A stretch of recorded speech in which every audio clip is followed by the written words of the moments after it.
Vamos começar o vídeo já com uma pergunta e eu quero que você já deixe aqui nos comentários a sua opinião. Então você pausa o vídeo depois da pergunta, deixa nos comentários e continua para o que eu for falar aqui não influenciar na sua resposta, né? Então você acha que é muito importante um treinador barra preparador físico, né? Já explicou, vamos falar um pouco da diferença desses dois, né? Você acha que é importante o treinador ou o preparador físico eles terem tido sucesso no esporte, terem praticado o esporte que eles treinam? Você acha que isso é muito fundamental para eles administrarem a equipe, o atleta, no esporte e ele ter sucesso? Então, deixa aqui nos comentários se você acha importante, né? Discorra aí, vamos depois debater. Deixou o comentário aí? Agora vai ali nesse link aqui embaixo, tem o site Epic Lift, entra lá e usa o cupom OLYMPOS para você conseguir treinar no maior estilo de todos. E lembrando que são peças de roupas que você consegue treinar e sair. Você vai ficar estiloso nos dois ambientes. Eu já conversei com muitas pessoas sobre isso e eu tenho alguns exemplos para mostrar para vocês.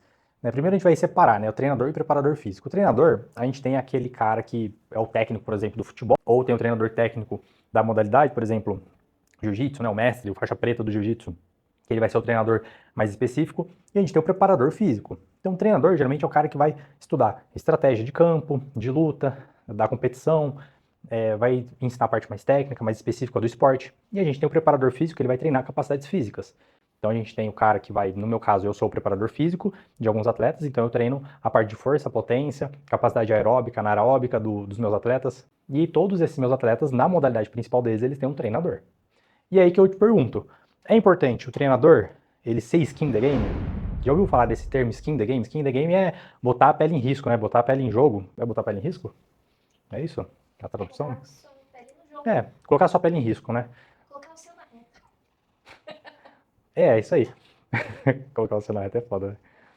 Então, é importante, e digo mais, não é só o treinador e o preparador físico eles praticarem aquele esporte, ter sucesso naquele esporte, né, ser um campeão naquela modalidade, isso importa de fato na hora que ele vai treinar os atletas. Então, a gente tem inúmeros exemplos, né, dá pra ficar o dia inteiro falando sobre isso. Dá pra gente usar muitos exemplos de caras que praticaram o esporte e depois viraram treinadores, não praticaram aquele esporte e mesmo assim viraram preparador físico, treinador de alguma modalidade específica, e muitas pessoas que tiveram sucesso, não tiveram sucesso, e eu vou contar alguns casos para vocês, algumas histórias. Então vamos lá, primeiro exemplo, que talvez seja o mais famoso de todos da galera da área do treinamento, é para ser pelo menos, que é o Yuri Verkhoshansky. Se você estuda sobre educação física, com certeza já ouviu falar do Yuri Verkhoshansky.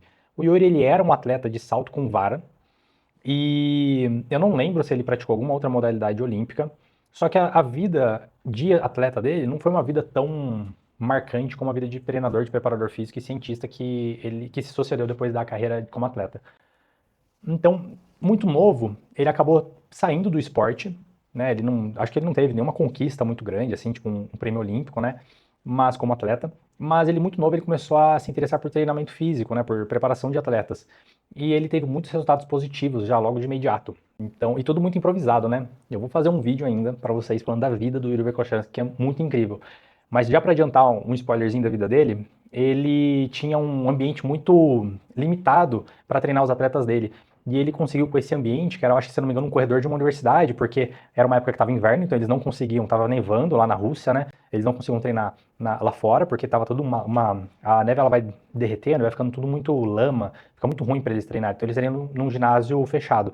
E a pista principal estava sendo ocupada pelos principais atletas e treinadores. E aí o Yuri, ele improvisou se eu não me engano, era um corredor do ginásio, assim, do lugar que ele estava, e ele conseguiu fazer vários tipos de treino lá. Ele encontrou uma sala que tinha alguns equipamentos de musculação e aí eles começaram a fazer alguns treinos de força também. Então no corredor ele fazia treino específico da modalidade olímpica de cada um dos atletas, que eram velocistas, né? Faziam algumas pliometrias, alguns saltos, que foi aí que ele criou a pliometria, o shock method, né? E fazia treinos de força também nessa outra sala que tinha esses equipamentos. E eles ficaram fazendo isso por 3 meses. Depois desses 3 meses, eles retomaram o treino junto com todo mundo, né, na parte de fora do ginásio, e aconteceu que os atletas dele estavam muito superiores aos principais atletas, tanto que eles acabaram quebrando muitos recordes, se eu não me engano. Eles tiveram marcas, na verdade eles não quebraram um recorde do país, né, mas eles tiveram marcas expressivas que davam uma certa visibilidade para eles, porque eles não, todo mundo sabia que eles tinham treinado num lugar extremamente limitado, sem uma estrutura boa, e mesmo assim eles tiveram resultados melhores do que os atletas principais, né? E participaram de algumas competições, ganharam. E aí o Yuri Verkhoshansky, ele começou a ser reconhecido como um ótimo treinador, preparador físico, mesmo não tendo uma vida de atleta tão bem sucedida, né? O próximo exemplo que eu vou dar para vocês é de um cara chamado Anatoly, e não é o cara famoso atualmente que sai levantando peso fantasiado de faxineiro nas academias. Ele chama o cara que eu tô me referindo chama Anatoly Bondarchuk. Eu não sei se eu pronunciei certo o nome dele. É russo, né? Então me perdoem se está errada a pronúncia. Mas ele foi um treinador muito, muito famoso. Ele foi um atleta bom, né? Diferente do Yuri Verkhoshansky, ele ganhou uma Olimpíada, ele fazia arremesso de martelo. Então ele teve uma carreira atlética muito boa, né? Pô, o cara ganhou uma Olimpíada, né? Ficou em primeiro lugar. E depois, quando ele parou a carreira dele, ele ingressou na vida de treinador. Na verdade, ele não era russo, ele era ucraniano. Tava ali do lado, né? Mas, nossa, mano, eu acho que eu vou ter que corrigir, porque tá na guerra, né, mano? Confundi o ucraniano com o russo. Galera, me perdoem, o Anatoly não é russo, ele é ucraniano. Informações importantes aí que eu esqueci, mas já tô me corrigindo aqui, tá? Então ele era um atleta de arremesso de martelo, e aí quando ele se tornou treinador, ele se tornou um treinador com mais reconhecimento do que a vida de atleta dele, mesmo ele tendo ganho uma Olimpíada. Então o Anatoly, como preparador, ele conseguiu ganhar muitas outras medalhas olímpicas e também títulos mundiais com atletas de outras modalidades, de outros esportes olímpicos, de arremesso de martelo também. Então ele tinha dois atletas que eles eram rivais, inclusive, né?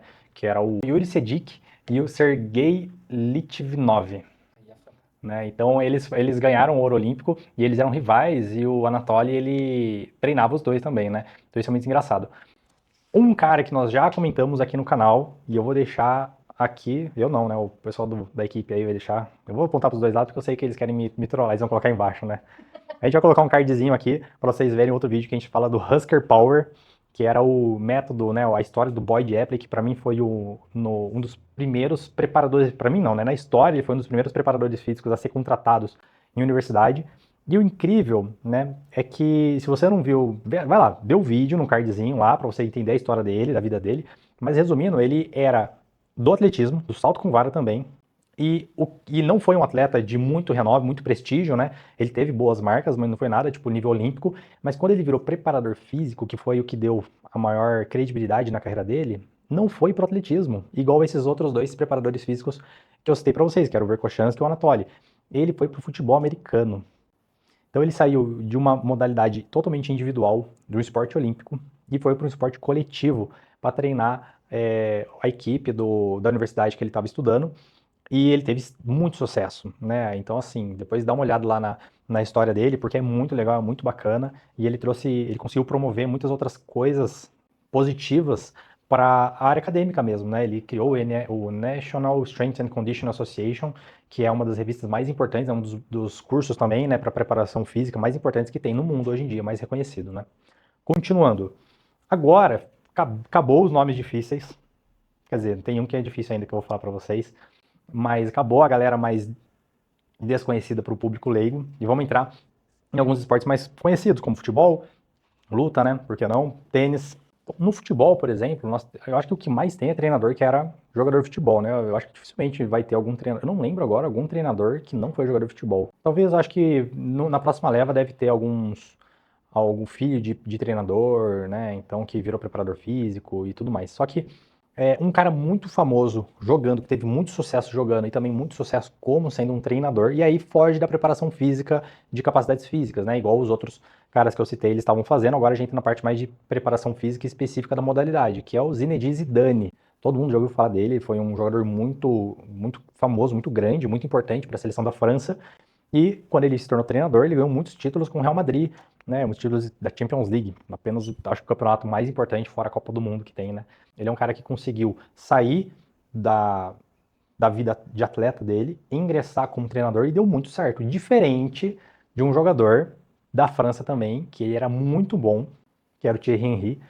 E o pessoal do Brasil aí não tem recordação boa dele, né? E quando ele foi ingressar na vida de treinador, ele não conseguiu desempenhar um papel muito importante. É muito bom, né, para as equipes que ele já atuou. E é engraçado porque o Thierry Henry, ele trabalha, se eu não me engano, de comentarista de jornal. Eu já vi algumas leituras que ele faz de alguns jogos, né, ele como comentarista, e ele tem uma visão técnica muito, muito boa, cara, do futebol. ele é um cara que ele entende do que ele está falando, ele entende o jogo, né, de uma forma bem técnica. E acaba sendo engraçado com um cara que tem um conhecimento técnico tão bom, né, do jogo, ele não conseguir refletir esse tipo de conhecimento numa equipe. Então vamos lá. Por que que um jogador ele consegue se dar bem, um cara que teve sucesso como a vida atleta, e ele se deu bem como treinador igual o Zidane, e o Thierry Henry ele foi um ótimo jogador e não conseguiu desenvolver um papel tão bom como treinador, mas ele mostra que ele é um cara que entende do futebol. Então muitas variáveis, inclusive eu vou falar algumas para vocês, mas provavelmente tem muitas, o buraco é muito mais embaixo do que a gente vai entrar aqui hoje, nesse fator gestão de pessoa, por exemplo. Então, beleza, o cara ele entende como funciona o jogo, ele sabe como o time dele tem que estar escalado lá dentro do campo, mas ele talvez não faça uma gestão de pessoas muito bem, ele não tem um time com ele, a parte de motivação, de instrução. Então, pô, você pode ser um cara que entende muito bem de fisiologia, de biomecânica, mas na hora de você ensinar isso para um aluno de uma universidade, você não tem esse domínio, você não consegue passar o seu conhecimento para ele. Eu já vi inúmeros professores de faculdade que eles tinham um domínio claríssimo, super completo sobre fisiologia, bioquímica, cinesiologia, e na hora de ensinar para os alunos ele não sabia passar, ele não tinha essa didática. Né? Então isso é algo que eu acho que pega muito esse lado de gestão de pessoas e de didática quando você vai educar alguém. Então um treinador, um preparador físico, ele nada mais é do que um professor também, né? Que ele está educando a equipe dele, orientando para fazer o que ele quer, o que ele vislumbra aqui. Né? Então você tem também a parte de estratégia, então você conseguir fazer uma leitura bem do jogo naquele momento e tomar uma decisão, porque pode ser que não esteja acontecendo de acordo com o que você imaginou, certo? Então tem muitos treinadores que às vezes estão até ganhando o jogo e acaba, e de diversas modalidades, e acaba que ele, sob a pressão daquele jogo, ele não consegue tomar as melhores decisões e faz alterações no time, no jogo, que vai ser maléfico para a equipe, eles acabam perdendo, sendo revertido no placar. E tem o contrário também, muitos jogos que o treinador, o time está perdendo, e ele acaba fazendo as alterações corretas e o time vira o jogo. Né? E aí é mérito de todo mundo, não é mérito só do treinador, é mérito da equipe também. Tem um treinador também muito, que eu vi um documentário bacana na Netflix, chama The Playbook. Então, recomendo, se você é preparador físico, treinador, assista esse documentário, é muito interessante. Cada episódio pega um treinador de prestígio aí, que conseguiu treinar atletas de grande prestígio, e como eles lidaram, né, com toda essa preparação e essa parte de gestão de pessoa. Um cara que me marcou nesse documentário, ele era treinador de tênis da Serena Williams, Patrick Mouratoglou. Ele era treinador da Serena Williams, é.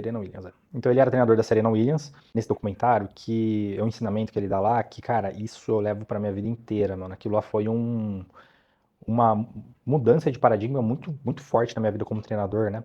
Que é você não tá lá para agradar atleta. E aí, isso foge um pouco, né? A gente não tá falando de alunos de academia tradicional, que quer qualidade de vida, longevidade, a gente tá falando de atleta. Realmente, o treinador não tá lá para agradar atletas. E ele fala do desafio, quando a Serena chegou para ele, ela já era uma atleta de grande renome, grande prestígio, então ela tinha mais nome do que ele. Então, fica às vezes parecendo que ele precisa mais dela do que ela dele, né? E aí qualquer coisa que ele faz que desagrade ela, ela vai falar assim, ah, beleza, então vou sair daqui, vou procurar um outro treinador. E acontece que muitos treinadores acabam tendo medo de que isso aconteça, né? E eu entendo o lado de quem pensa dessa forma, porque realmente, poxa, imagina, você tem a oportunidade de treinar um atleta que já tem um nome muito grande, não é um Zé Ninguém, é uma pessoa de muito prestígio, que vai agregar muito no seu currículo. Então você quer que essa pessoa fique com você, porque ela tem o potencial de ganhar grandes títulos, e isso vai ser bom para o seu nome. Mas, se o atleta trocou de treinador, alguma coisa tem. Então não faz sentido um treinador querer manter o mesmo tipo de treino, de estímulo para atleta, sendo que ela trocou de treinador justamente porque alguma coisa estava de errado. E aí ele teve que mudar muitas coisas na conduta de treino, que ela deu uma estranhada, deu uma contestada, mas ele bateu o pé e falou, vai ter que ser da forma como eu quero, porque eu sou treinador e eu que mando aqui.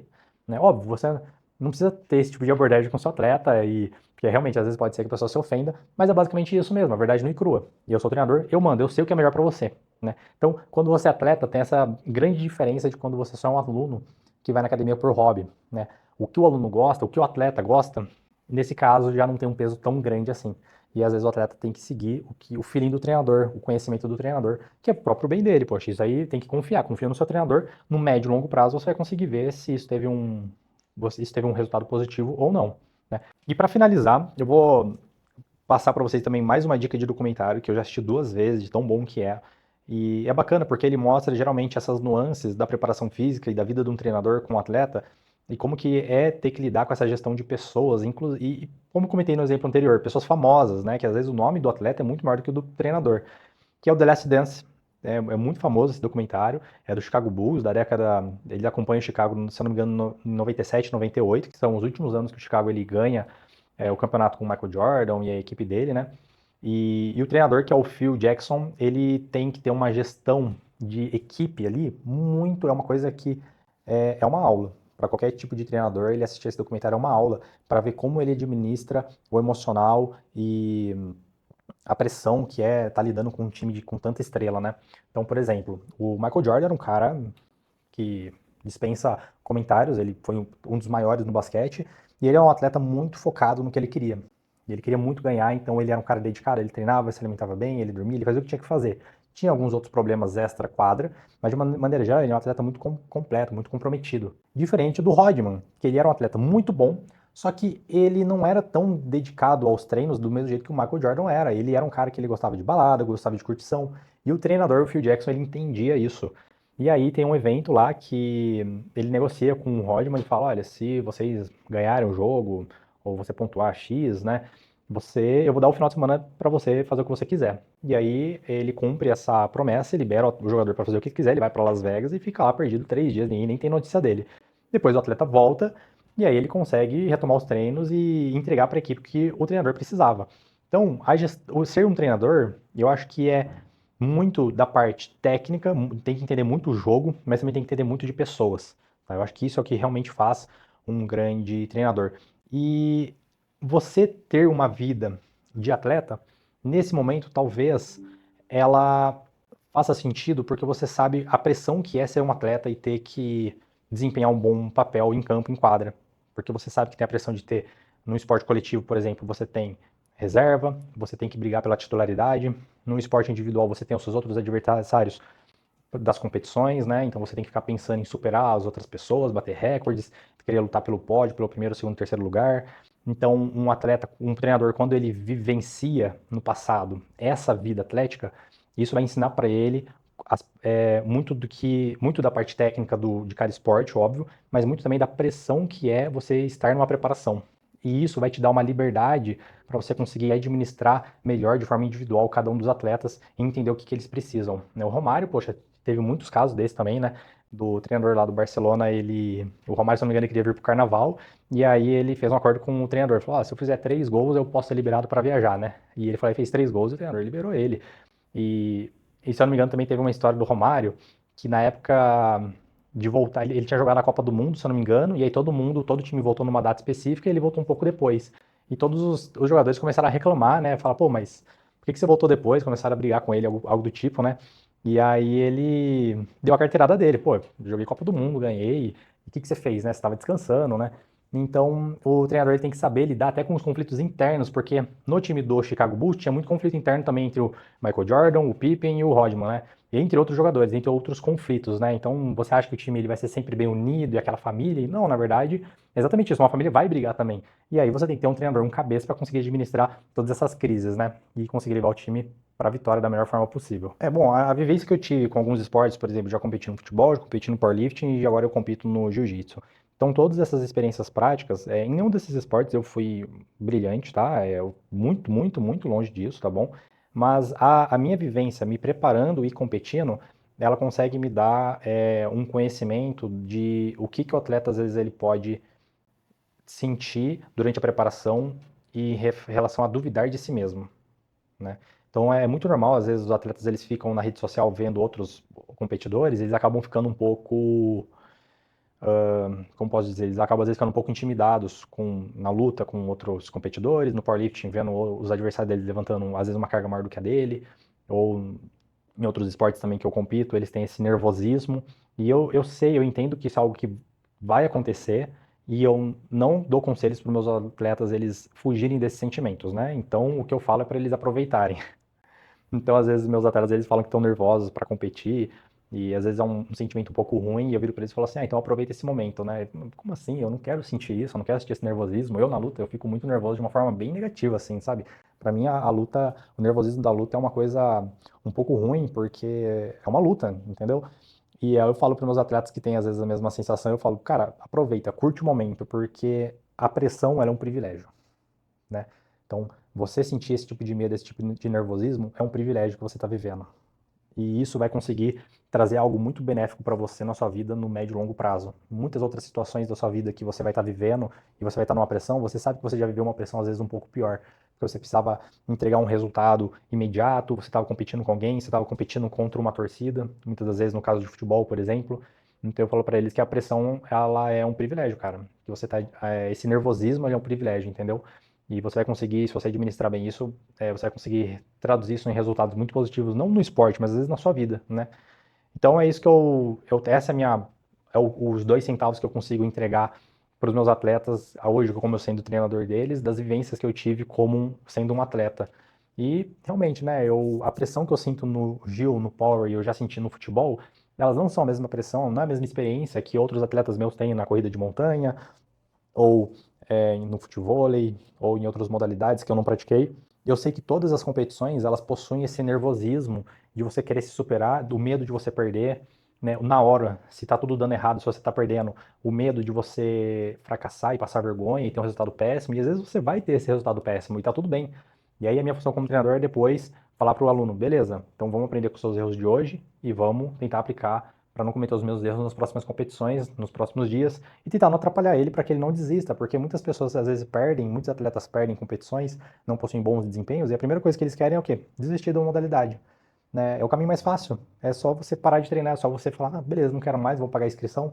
E muitas das vezes eles precisam desse tipo de. Eles precisam de um tempo, né? Pô, o Michael Jordan mesmo, ele teve um ano sabático aí, foi pro beisebol, parou de jogar basquete, né? Foi jogar beisebol e depois ele voltou pro basquete e tá tudo bem, né? Eu não vou ficar. Né, o treinador, ele não tem que ficar martirizando o atleta por querer parar. Olha o Neymar aí sofrendo, tanto de lesão que ele já teve, né? Às vezes eles podem achar que a vida dele é super linda e maravilhosa, mas ele tem os desafios deles, ele é humano também, ele tem várias lesões, cara. Machucar não é difícil, não é fácil. Né? Você viver com um machucado não é uma coisa fácil, ainda mais que a pressão da mídia hoje em dia em cima dele, cobrando performance, né? Como se ele devesse algo para as pessoas, e não é assim que funciona. Então, o treinador ele tem que estar muito bem preparado tecnicamente para você conseguir preparar a sua equipe, seu time para a função que eles têm que estar lá, mas eu acho que o mais difícil, e eu acho que é o grande diferencial da maioria dos treinadores, é a parte de gestão de pessoa.